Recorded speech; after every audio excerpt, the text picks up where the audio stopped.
transformation, libération, guérison, restauration. Vous écoutez le témoignage d'une visitation divine. En France, ce sont plus de 3000 mineurs qui sont incarcérés. Et pour la plupart, leurs dossiers sont classés sans suite.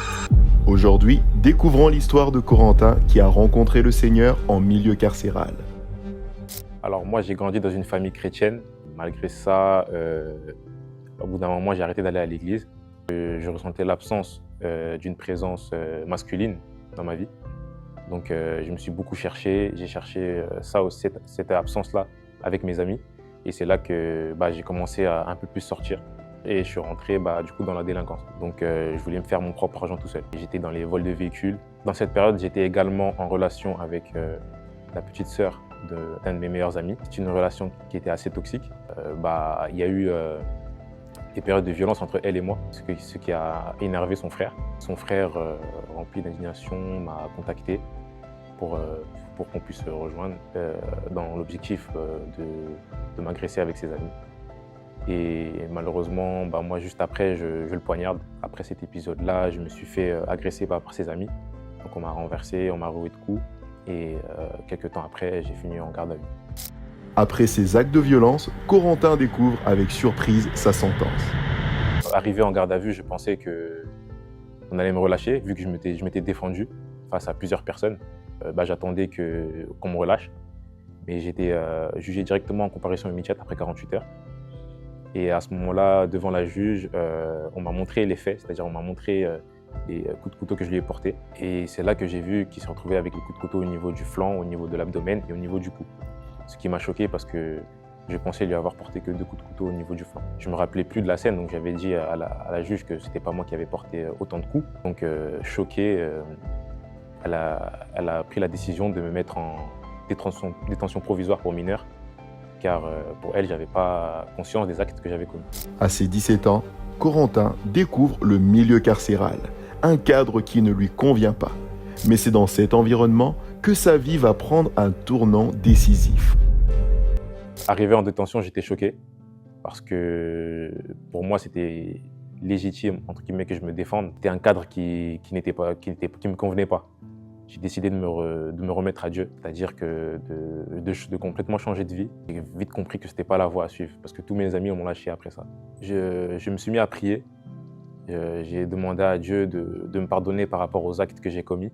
J'ai beaucoup prié pour pouvoir surmonter toute cette épreuve. J'ai eu un énorme soutien de ma famille. Je ne pouvais pas échouer parce qu'il y avait beaucoup de gens derrière moi qui me poussaient à tenir. Je recevais les lettres d'un ami à moi qui m'a envoyé comment prier. Il m'a envoyé des lettres de prière. Un jour, j'ai pleuré dans mon lit. J'ai décidé de pleurer pour la dernière fois et de tout lâcher parce que je me sentais incompris et je ne comprenais pas pourquoi je ne sortais pas. Et ce jour-là, en pleurant, je m'endors. Et c'est là qu'on toque à ma porte. On me dit « Corentin, t'es libérable ». Donc à ce moment-là, j'ai eu la notification comme quoi je pouvais sortir. La liberté conditionnelle est arrivée au bout de 3 mois. Or que j'avais une détention provisoire pour minimum 1 an. Quand je sors, quelques temps après, j'ai rencontré du coup une amie qui est JCC, qui m'a ramené dans l'église. Donc je suis allé à l'église, j'ai aimé. Mais j'étais pas forcément encore attaché à l'église. Donc je continuais à sortir, j'étais toujours dans un cadre de quartier. Et c'est là qu'en 2022, j'avais la vocation d'aller à l'armée. Donc avant d'aller à l'armée, j'avais à cœur de me faire baptiser. Donc c'est là que j'ai commencé les formations 001, ce qui m'a rapproché de Dieu. Et mon ami aussi qui me faisait un suivi, ça me rapprochait beaucoup de Dieu. Je me suis baptisé en 2023. Le jour de mon baptême, j'ai amené des amis à moi. J'avais vraiment à cœur de me baptiser pour pouvoir faire un acte de foi que ma vie a changé. Aujourd'hui, Corentin est une nouvelle personne et a décidé d'être un témoignage pour les jeunes de son âge. Je suis en paix par rapport à cette histoire. Pendant très longtemps, j'ai eu encore de l'amertume avec mes amis.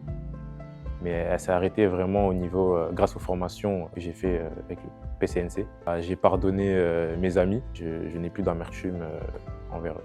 Aujourd'hui, j'apprends à m'appuyer sur Dieu par rapport à tout ce que je fais dans ma vie. Aujourd'hui, je vais te témoigner pour tous les jeunes de quartier par rapport au pardon. C'est important de pardonner ceux qui nous ont fait du mal.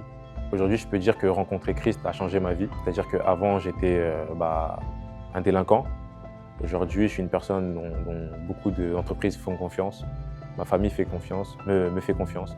À une personne qui vit la même situation que j'ai traversée, je dirais qu'il devrait se remettre à Dieu et abandonner toutes les choses par rapport au quartier.